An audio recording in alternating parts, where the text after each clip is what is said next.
Okay, so let's talk about what's coming up. We're looking ahead to 2026. And trust me, this isn't just going to be another year you flip on the calendar. Nope. This is the year of the fire horse.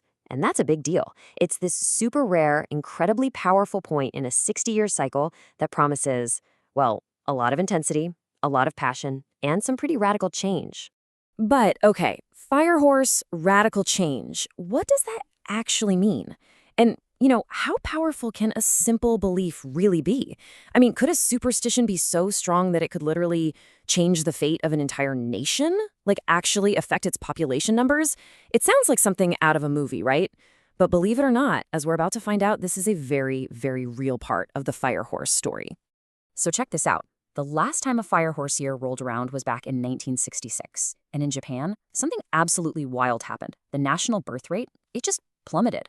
We're talking a massive, noticeable drop. All because a centuries-old belief was so powerful, it left a physical dent in the country's demographics. It's just incredible. So what on earth was this superstition all about? All right, let's get into it. Section 1. A startling superstition. We're going to unpack the belief that caused all this drama. A belief that goes way, way back to Japan's Edo period. So here's the core of it. The superstition was that any woman born in a fire horse year would be, well, too headstrong, too independent. And because of that, she would supposedly bring bad luck or even disaster to her husband. Yeah, it's a pretty shocking idea, isn't it?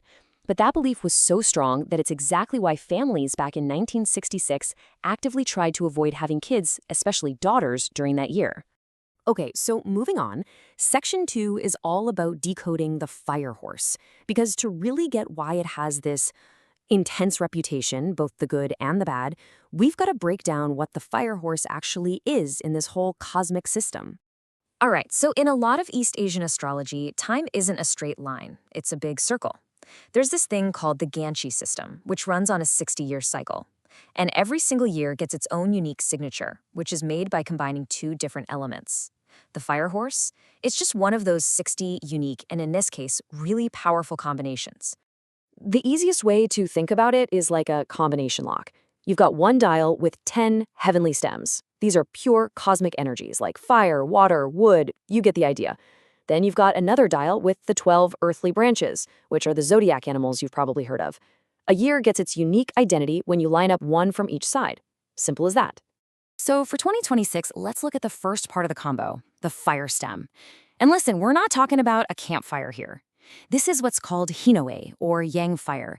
Think about the sun, that brilliant, unstoppable, life-giving energy. That's what this is. Just pure, massive, radiant power. And then, of course, we've got the second piece of the puzzle, the horse. The horse is all about freedom, just boundless energy, vitality, and speed. But, and this is the absolute key, within this whole system, the horse's own natural core element is also fire. So, I think you can probably see where this is headed, right? Which brings us to Section 3, an energy of fire on fire. I mean, what happens when you take that massive solar fire from the heavens and you smash it together with the fiery, energetic nature of the horse here on Earth? Well, you get a double dose of pure power. You literally get an energy of fire on fire.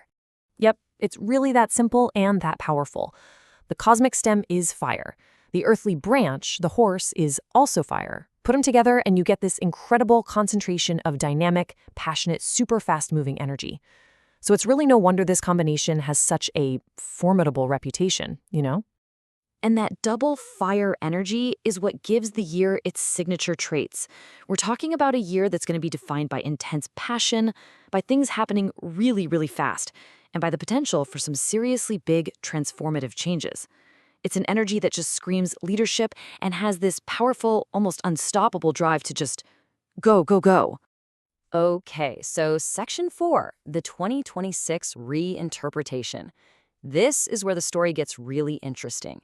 Because the energy itself hasn't changed, but how we look at it, that has completely flipped. Let's dig into how the fire horse is seen now and how it's gone from being a curse to a catalyst. And the difference is it's night and day. That same fiery energy that used to be feared as being headstrong or aggressive is now celebrated as the sign of a passionate leader. What was once seen as bringing misfortune is now viewed as having the power to actually drive change. It's the same energy, just a totally different perspective. So, in a nutshell, what was once seen as a curse is now viewed as a catalyst for growth. That fiery, independent spirit that was considered a liability, today, it's seen as a huge asset. Whether you're a leader, an innovator, or really just anyone who wants to make a real mark on the world. All right, final section. Section 5, harnessing the flame. This is where we get practical, because knowing all this is great, but the big question is, how can you actually use this powerful energy in 2026? How do you ride the wave instead of, getting burned by it? First things first, you're going to want to mark your calendar.